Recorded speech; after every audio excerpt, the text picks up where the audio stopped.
Autre engagement d'Emmanuel Macron, lunettes, prothèses dentaires et audioprothèses seront totalement remboursées d'ici la fin du quinquennat. La ministre de la Santé Agnès Buzyn a annoncé que cette promesse serait tenue, mais pas pour toutes les lunettes et pour toutes les prothèses. Seuls des produits standards seront concernés. Alexia Mayer et Régis Maté. Lunettes, soins dentaires et prothèses auditives remboursées à 100% en 2022, une promesse très onéreuse. Pour tenir cet engagement, le gouvernement pourrait proposer un remboursement total sur une sélection de produits seulement.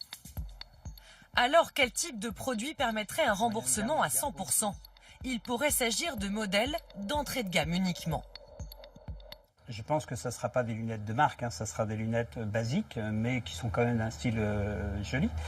Et puis des verres qui ne sont peut-être pas non plus les verres les plus sophistiqués, ce que les verriers savent aujourd'hui fabriquer, mais des verres qui permettront aux gens de voir net et de voir de loin et de près sur la même monture.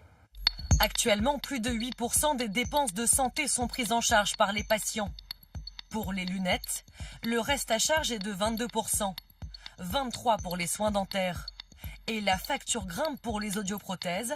Le reste à charge est de 2 000 € pour équiper les deux oreilles. Des sommes élevées pour beaucoup.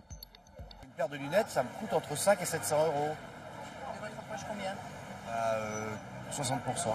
Une lunette, c'est pas quelque chose qui est juste un gadget.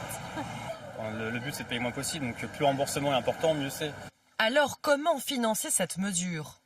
Pour les soins dentaires, les prothèses auditives et les lunettes, cela représente aujourd'hui plus de 4,4 milliards d'euros payés par les Français chaque année.